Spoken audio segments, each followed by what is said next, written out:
जाओ आओ स्टार्ट करते हैं। आओ स्टार्ट करें। मैं इसको रिकॉर्ड इसलिए कर रहा हूँ क्योंकि कुछ बच्चे नहीं आए। आ जाओ फटाफट जल्दी से। हम फाइनेंशियल मार्केट के अंदर पढ़ रहे थे। बेसिकली फाइनेंशियल मार्केट के अंदर हमने अभी तक जो पढ़ा, चलो अब तुम बातें बंद करोगे तो मैं आगे बढ़ूंगा। अगर हम आगे तो छोड़ दो, तुम बीच में हो नहीं हो, छोड़ो उस बात को। हम फाइनेंशियल मार्केट के चैप्टर को पढ़ते हुए हमने कहा फाइनेंशियल मार्केट वो जगह होती है जो लिंक होती है एक सेवर के बीच में और एक बोरोवर के बीच में। हमने उसके बारे में पढ़ा, ठीक है जी, फाइनेंशियल मार्केट के अंदर।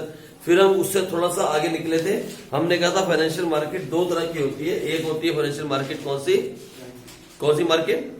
Money market. और दूसरी कैपिटल मार्केट। फिर मनी मार्केट वो मार्केट होती है जहां पे हम डील करते हैं शॉर्ट टर्म फाइनेंसिंग के अंदर। मनी मार्केट में हम डील करते हैं शॉर्ट टर्म फाइनेंसिंग, मतलब एक साल से कम फाइनेंस के लिए, उसे मनी मार्केट बोलते हैं। और मनी मार्केट के अंदर जो इंस्ट्रूमेंट्स यूज होते हैं, 5 तरह के इंस्ट्रूमेंट्स भी हमने पढ़े थे। फिर हम आगे चले गए दूसरी वाली मार्केट। कौन सी मार्केट? Capital market. हमने कहा कैपिटल मार्केट भी अब दो तरह की होती है जी, एक प्राइमरी मार्केट और दूसरी सेकेंडरी मार्केट। प्राइमरी मार्केट को हम बोलते हैं वो वाली मार्केट जहां पे कंपनी पहली बार, कोई भी कंपनी, चाहे चलती हुई कंपनी चाहे नई कंपनी, जब फर्स्ट टाइम मार्केट के अंदर शेयर इशू करती है तो हम उसे बोलते हैं प्राइमरी मार्केट। फर्स्ट टाइम जहां पे पहली बार सिक्योरिटीज इशू की जाती है उसे बोलते हैं प्राइमरी मार्केट। जहां पे resale, sale and purchase of securities नहीं होती, जहां फर्स्ट टाइम मार्केट में पैसा उतारा जाता है, मतलब इकट्ठा किया जाता है, उसे बोलते हैं हम प्राइमरी मार्केट। बेसिकली इसका पूरा नाम है प्राइमरी कैपिटल मार्केट। और उसका पूरा नाम क्या होगा? Secondary capital market, because they both are the part of capital market. इन दोनों जगहों पे कैपिटल फॉर्मेशन होती है, लेकिन 100% कैपिटल फॉर्मेशन मालूम है कहां पे होती है? 100% कहां होती है इशू? 100% कैपिटल फॉर्मेशन प्राइमरी में होगी कि सेकेंडरी में होगी? 100% कैपिटल फॉर्मेशन प्राइमरी मार्केट में, ठीक है जी। 100% कैपिटल फॉर्मेशन प्राइमरी मार्केट में होती है, क्योंकि उसमें पहले मतलब वो सारा पैसा इन्वेस्टमेंट के लिए यूज किया जाता है। इन्वेस्टमेंट का मतलब होता है कैपिटल फॉर्मेशन, आपने मैक्रो इकोनॉमिक्स में पढ़ा होता है, ठीक है जी। तो 100% कैपिटल फॉर्मेशन जो है वो प्राइमरी मार्केट में होती है। हमने ऐसा करके पढ़ा था। फिर हम प्राइमरी मार्केट के फंक्शंस को पढ़ के हटे। हमने पढ़े what are the functions of primary market, वो भी हमने पढ़ा, ठीक है जी। फंक्शंस के बाद हम आगे बढ़ गए और फंक्शन से आगे बढ़ते हुए हमने पढ़ना था, इसके आगे हमने पढ़ना था क्या? The procedure. बेसिकली हम पढ़ रहे थे क्या? प्रोसीजर क्या है प्राइमरी मार्केट के अंदर। इंस्ट्रूमेंट जो ये क्या बोलते हैं, जो हम शेयर्स इशू करते हैं, जो हम डिबेंचर्स इशू करते हैं, उनका प्रोसीजर क्या होता है, वो चीज हमने अभी पढ़नी थी, ठीक है जी। यही हम पढ़ रहे थे, ट्रेडिंग प्रोसीजर ऑफ। क्या टॉपिक चल रहा था बताओगे मुझे आप? क्या टॉपिक था? पढ़ो, टॉपिक का नाम क्या था? वही ट्रेडिंग प्रोसीजर मीन्स क्या प्रोसीजर है, procedure of issuing shares in the primary market, वही हम पढ़ रहे थे। और सबसे पहला पॉइंट मैंने आपको इसके अंदर पढ़ाया था, मालूम है क्या पढ़ाया था? सबसे पहला point public issue through prospectus. सबसे पहले क्या इशू किया जाता है मार्केट में? सबसे पहले क्या इशू किया जाता है? प्रोस्पेक्टस। कंपनी सबसे पहले मार्केट के अंदर प्रोस्पेक्टस इशू करती है और प्रोस्पेक्टस के अंदर ही एप्लीकेशन होती है। लोग उस प्रोस्पेक्टस के जरिए कंपनी के बारे में जानते हैं, कंपनी की हिस्ट्री को देखते हैं, कंपनी के फ्यूचर प्लान्स को देखते हैं, कंपनी के प्रेजेंट को देखते हैं और डिसाइड करते हैं that they are going to invest the money in this company और नॉट। सबसे पहला काम क्या होता है? Issuing of prospectus. सबसे पहले मार्केट के अंदर प्रोस्पेक्टस इशू किया जाता है। अरे वाह, कैसे पढ़ाई करवाओगे आप, ठीक है जी। लगा दो सर, तेरा फोन आ रहा था ना पीछे, है? ओके। सबसे पहले मार्केट के अंदर प्रोस्पेक्टस इशू किया जाता है, ठीक है। चलो उसके बाद लिखवा दिया था मैंने पहला पॉइंट। क्या लिखा था? मैं पढ़ोगे कोई ऊंचा ऊंचा? offer through prospectus. This is the most popular method of raising fund by public company in primary market. A prospectus makes a direct इसके बाद एक लाइन शायद छूट गई। आगे लिखा है prospectus makes a direct appeal to investors to raise capital through advertisement in newspaper and magazines. बस यहीं तक लिखवाया था हमने प्रोस्पेक्टस के लिए। चलो अगला आ जाओ, नेक्स्ट। या इसी में भी लिख लो, अभी इसी में लिख जाओ, थोड़ा और लिखवा दे इसके बारे में। लिखो द प्रोस्पेक्टस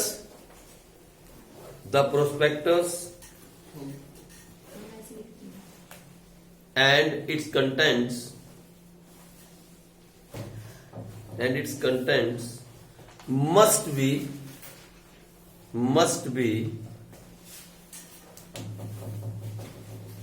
as per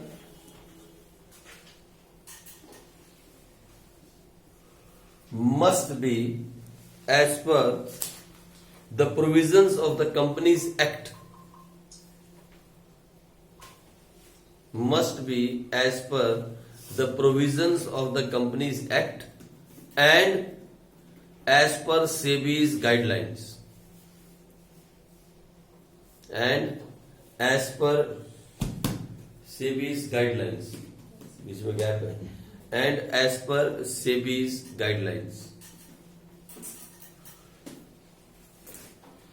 ये हो गया प्रोस्पेक्टस. अब आ जाओ नेक्स्ट पॉइंट. सबसे पहले प्रोस्पेक्टस, उसके बाद क्या किया जाता है? लिखो offer for sale. Offer for sale.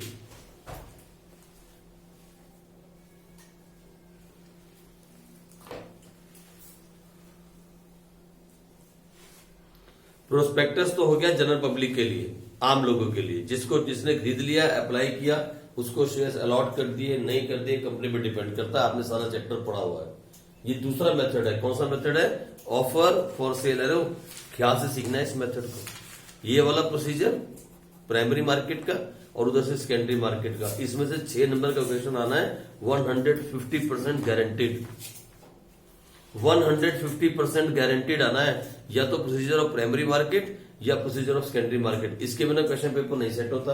इसमें से पेपर में से क्वेश्चन उसमें आना ही आना है. क्वेश्चन पेपर मतलब पेपर में क्वेश्चन आना ही आना. 100% 150% आना ही आना इन दोनों में से.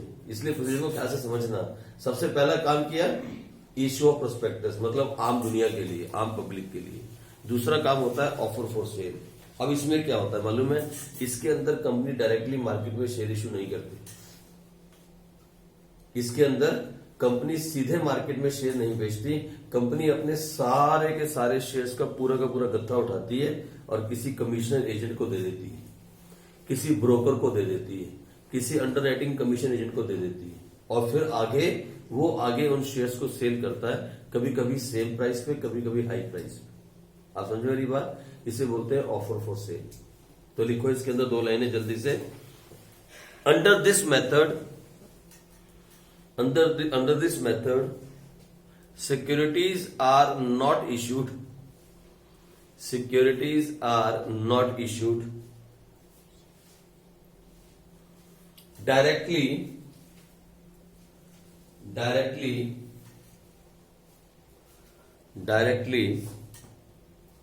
to the public.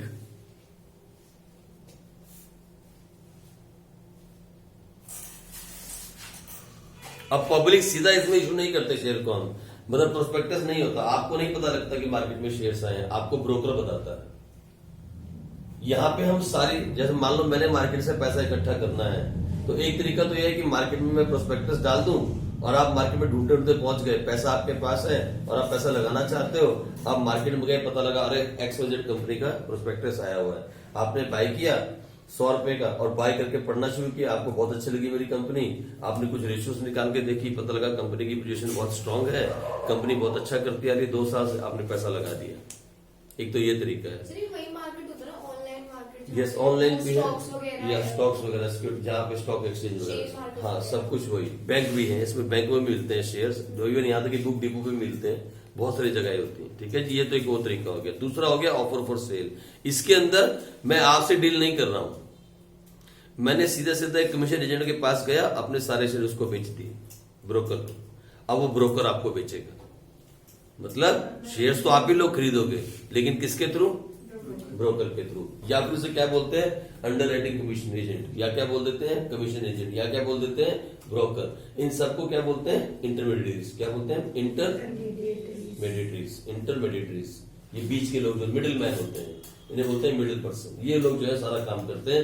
इसमें कंपनी सीधा डील नहीं करती डायरेक्ट पब्लिक के साथ. ठीक है.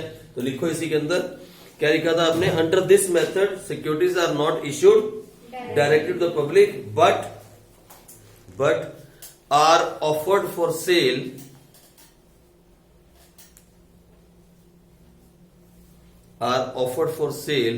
through इंटरमीडियरीज, मिडिल पर्सन लगा दो, मिडिल मैन। फॉर एग्जाम्पल इसके कुछ एग्जाम्पल लिख लो, ब्रोकर,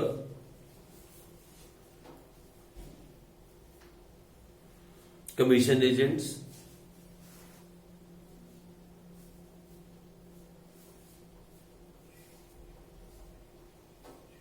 ETC। ठीक है जी। कंपनी सीधा नहीं बेचती, कंपनी उसको बेचती है, वो आपको बेचता है। भाई ये हो गया दूसरा मेथड। तीसरा लिखो, तीसरा is private placement.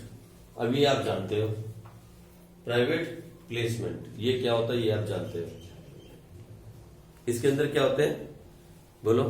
Private placement में अपने अपने जानकारों को बेचना, अपने चाचा, ताए, मामा, NRI वाले, ये वाले सबको उनको फोन करके बोलना आज ये शेयर खरीदने, शेयर परचेज कर लो। That is called private placement.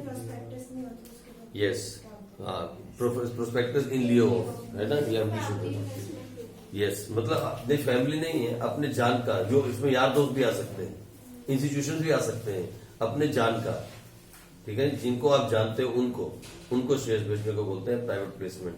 तो लिखो जल्दी से, private placement is the allotment of securities.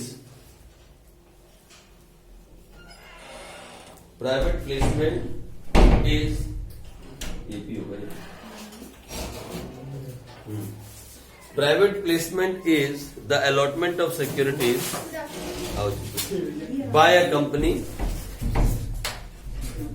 by a company to institutional investors,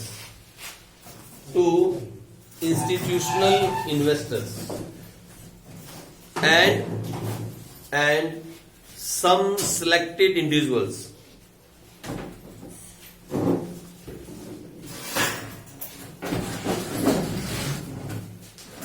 Some selected individuals. It helped the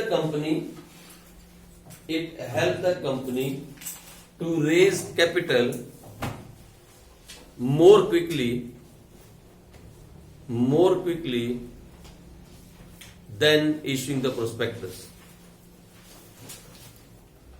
Raise the capital More quickly than issuing the prospectus.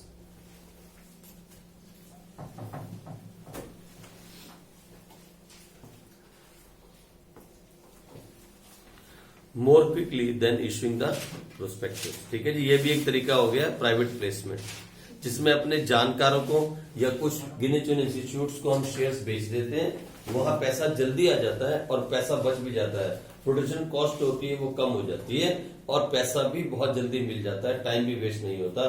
That is called private placement. ठीक है जी, तीसरा भी हो गया। आ जाओ चौथा लिखो, right issue. RIGHT, right issue.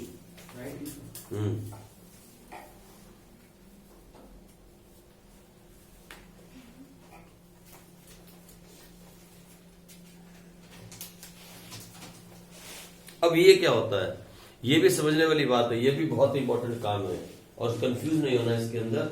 देखो राइट इशू क्या होता है, एक कंपनी मानो ऑलरेडी काम कर रही है, कंपनी ऑलरेडी चल रही है, अब वो मार्केट में दोबारा से फ्रेश शेयर्स इशू करना चाहती है, नए इशू करना चाहती है, तो सबसे पहले उन लोगों को फोन करके पूछा जाता है या उन लोगों से बात करने की कोशिश की जाती है जो कंपनी के ऑलरेडी एग्जिस्टिंग शेयर होल्डर्स हैं, जिनके पास कंपनी के ऑलरेडी शेयर्स हैं। मान लो अब कंपनी कोई पेन बना रही थी, ठीक है, एक कंपनी अब एक्सपेंड करना चाहती है, नई ब्रांच खोल रही, कैलकुलेटर बना रही, मार्केट में शेयर डाले, पैसा इकट्ठा करना चाहती है, मार्केट से पैसा कलेक्ट करना है, तो सबसे पहले उनको फोन करके पूछेगी जो कंपनी के ऑलरेडी एग्जिस्टिंग शेयर होल्डर्स हैं।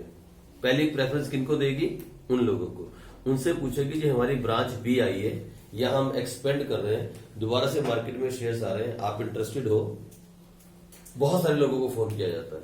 जितने कंपनी मार्केट में शेयर इशू करना चाहती है, अगर वो बिक जाए तो फिर प्रोस्पेक्टस इशू नहीं किया जाता। That is called right issue.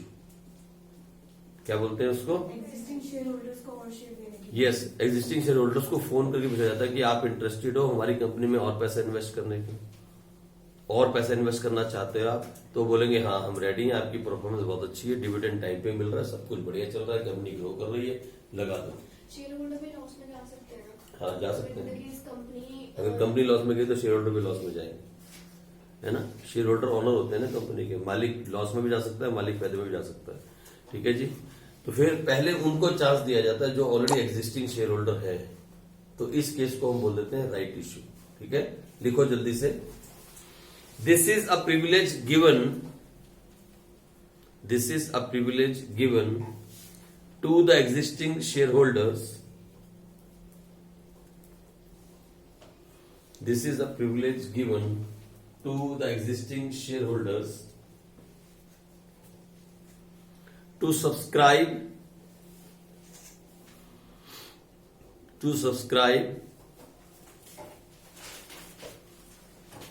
for a new issue of shares, for a new issue of shares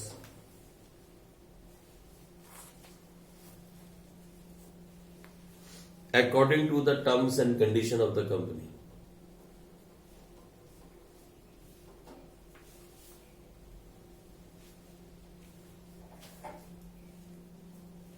According to the terms and condition of the company.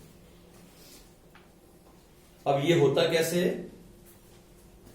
अब ये होता कैसे है? ऐसा नहीं है कि किसी को कुछ भी दे दिया जाएगा, ऐसा नहीं होता। मान लो मेरी पुरानी कंपनी थी ए, जिसमें अब 5 लोग शेयर होल्डर थे, इसके 50,000 शेयर थे, इसके 1 लाख शेयर थे, इसके 2 लाख शेयर थे, इसके 4 लाख शेयर थे और इसके 5 लाख शेयर थे। ऐसा मान लो मेरे 5 शेयर होल्डर थे पहले से। अब मैंने नई कंपनी स्टार्ट की बी, या तो नई स्टार्ट की या तो मैंने एक्सपेंड किया, ए को एक्सपेंड किया। दोनों केस के अंदर मेरे को और पैसों की जरूरत थी, तो मैंने क्या किया, मार्केट में शेयर्स इशू किए, नए शेयर्स, न्यू शेयर्स, क्योंकि शेयर्स की ट्रेडिंग नहीं होती है यहाँ पे, यहाँ न्यू शेयर्स इशू होते हैं। मैंने मार्केट में शेयर्स इशू किए तो प्राइमरी मार्केट में आया, वही हम पढ़ रहे हैं। अब मैंने क्या किया, आपको फोन किया 5 लोगों को, मैं मार्केट के अंदर 10 लाख शेयर्स इशू करने वाला हूं, क्या आप लोगों को शेयर्स बाय करने हैं? आपने कहा हाँ बाय करने हैं, लेकिन मैं आपको उतने शेयर्स नहीं दूंगा जितने आप मांगोगे, उतने शेयर्स नहीं दूंगा जितने आप मांग लोगे, उसी रेशो में दूंगा जिस रेशो में आपके पास ऑलरेडी शेयर्स हैं। समझे आप? सबसे इंपॉर्टेंट बात ये समझनी है। यानी रेशो क्या थी, इसके पास कितने थे, आपके पास, इसके पास 2, इसके पास 5, इसी रेशो में मैं आपको शेयर्स दूंगा जिस रेशो में ऑलरेडी आपके पास शेयर्स हैं, उसी प्रोपोर्शन के अंदर।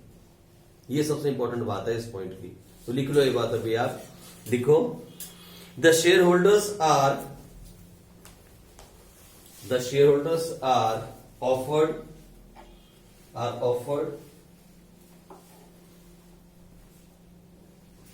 the right to buy new shares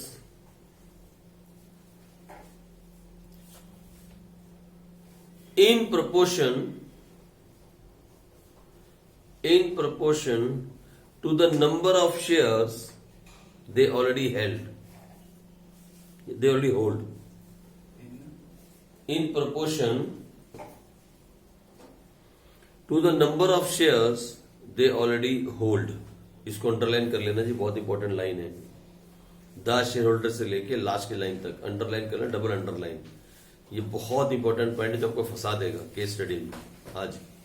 अगर जैसे 5 अपने शेयर होल्डर्स बोले, उनके पास शेयर है पहले से ही, और आपने नए शेयर इशू किए और उनसे पूछा कि तुम्हें लेने की नहीं, उनमें से एक ने मना कर दिया, तो जो बच गई उनकी प्रपोर्शन, तो बाकियों की जो उनकी पहले की एग्जिस्टिंग रेशियो उसी में पड़ेगा, जो उनकी बची रेशियो होगी, जो निकल गया वो निकल गया। वैसे अक्सर होता ही है, अक्सर ऐसा होता है कि जब बड़ी कंपनियां, अच्छी कंपनियां, देखो आप अगर मेरे शेयर होल्डर्स हो, आपको प्रॉपर टाइम पे डिविडेंड मिल रहा है और पिछले 3-4 साल से मेरे साथ काम कर रहे हो।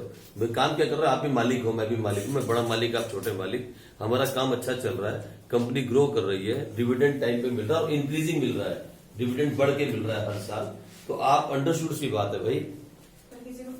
हर किसी, अगर किसी को फाइनेंशियली सीरियस प्रॉब्लम होगी तो ही नहीं शेयर लेगा, अगर उसके थोड़ा सा भी पैसा हो, वो कहीं से भी, और देखो शेयर्स का पैसा एक साथ तो देना नहीं होता ना, है ना। आप कैसे न कैसे करके अरेंज करके आप कोशिश करोगे कि यार अच्छी कंपनी है, सामने से ऑफर आया शेयर बाय करने का, चलो शेयर्स बाय कर लेते हैं। तो पहला ऑफर किनको दिया जाता है? जो कंपनी के एग्जिस्टिंग शेयर होल्डर्स होते हैं उनको पहले पूछा जाता है कि आप आ जाओ और आके हमारी कंपनी के शेयर्स बाय करो, आप इतने इतने इतने बाय कर सकते हो, इस प्रोपोर्शन के अंदर अप्लाई कर सकते हो आप, फिर आप अप्लाई करो और बाय कर लो। ठीक है जी, तो इसे बोलते हैं हम क्या क्या बोलते हैं इसे? Right issue. ठीक है जी, चलो अगला एक और तरीका है ई आईपीओ, छोटा ई लिख लो, ई आईपीओ, आईपीओ बड़ा, ई आईपीओ।